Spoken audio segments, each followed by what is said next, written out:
Hi, I'm Dr. Gerald Epstein, and recently I've been thinking about a topic that has become really in the forefront of public scrutiny recently, having to do with that of forgiveness. In the monotheistic tradition, the forgiveness is a very central issue, and the first understanding that I've come across that really made sense to me as a point of therapeusis when I came across the writings of Philo of Alexandria.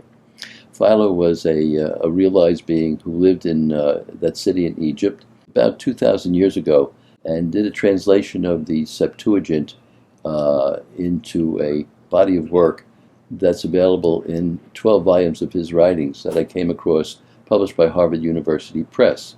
He came from an Hebraic point of view at that time, before the formalization of the Christian church and before the formalization of the Muslim tradition 600 or so years later. So the idea of forgiveness has to do with essentially renouncing anger and resentment towards another and absolving people through this act of offenses and faults that may have occurred towards you. What it does is it acts as a curb toward this anger, vindictiveness, vengefulness, and holding what we call an accounts receivable against others, which is tantamount to saying that you owe me.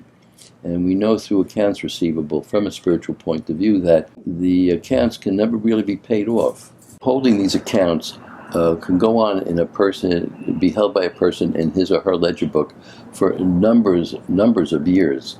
And it takes quite a circumstance to have a person shift and finally say, okay, the account is closed and I'm closing the ledger book on the situation between us. What I found as a remedy and as an antidote to this accounts receivable and to create an environment of forgiveness for ourselves, which lifts our whole physiological system.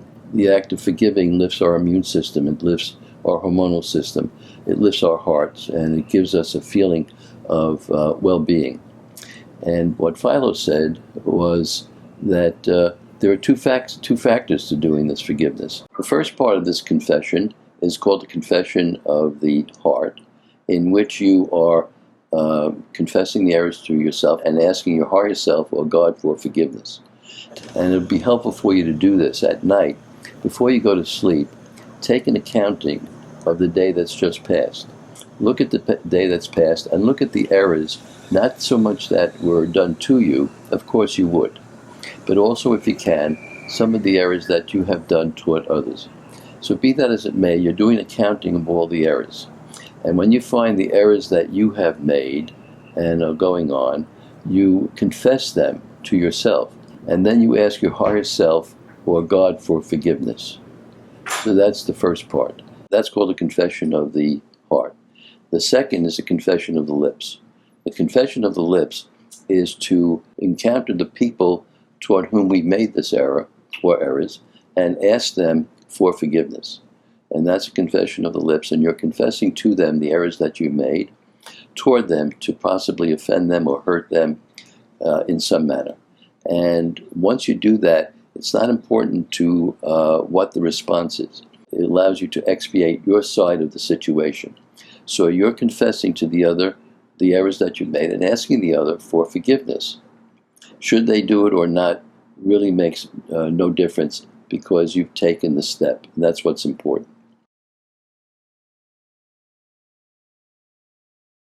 Then there's another part of forgiveness, which is done in terms of an imagery exercise, using a mental imagery exercise in order to deal with people who have offended you or hurt you in some way in which you feel that they betrayed you or whatever else that you're seeing as some fault or that you're holding some resentment toward them for, and so on.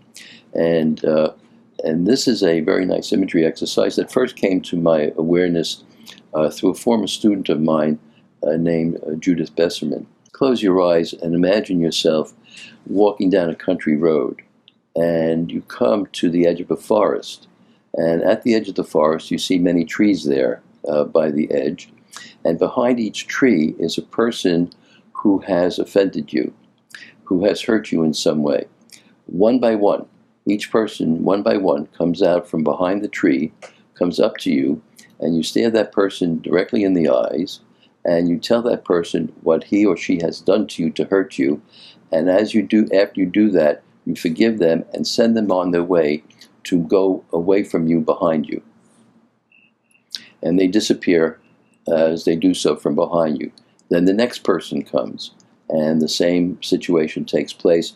You stare them directly in the eye. They tell them exactly what they've done to hurt you or betray you or whatever, and then you forgive them for that and send them on their way. And that goes on until you have finished with all those who have been significant to you as those who have hurt you in some manner, shape, or form. After finishing, you then have with you a light of any sort, and you take it and walk through that forest. And as you come through the forest, you will come to a clearing naturally. There is always in the center of a forest a clearing. And in that clearing, you step into the clearing, and there's sunlight that's beaming down in that clearing that surrounds you, penetrates you, permeates you, and fills you with strength, health, and well-being, and cleanses you. Now that you know that you've cleansed yourself, and you have been able to create both a forgiveness from yourself to others and from others to you, you then thank God or your divine consciousness or whoever you want to, in any way you want to put it, higher power or whatever. Thank that business for forgiveness that you may have received and for the forgiveness that it may have shed on the others whom you've been encountering. And you thank that higher self, higher power rather, for being the one who is in charge ultimately of all forgiveness. And with that, you find your way out of the forest, come back to your chair, breathe out, and open your eyes. And so we found a way to provide a basis for bringing health and well-being to oneself through an active process of self-healing and a restoration to health through one's own personal inner efforts. Thank you very much for being here and listening and watching this today. Thank you.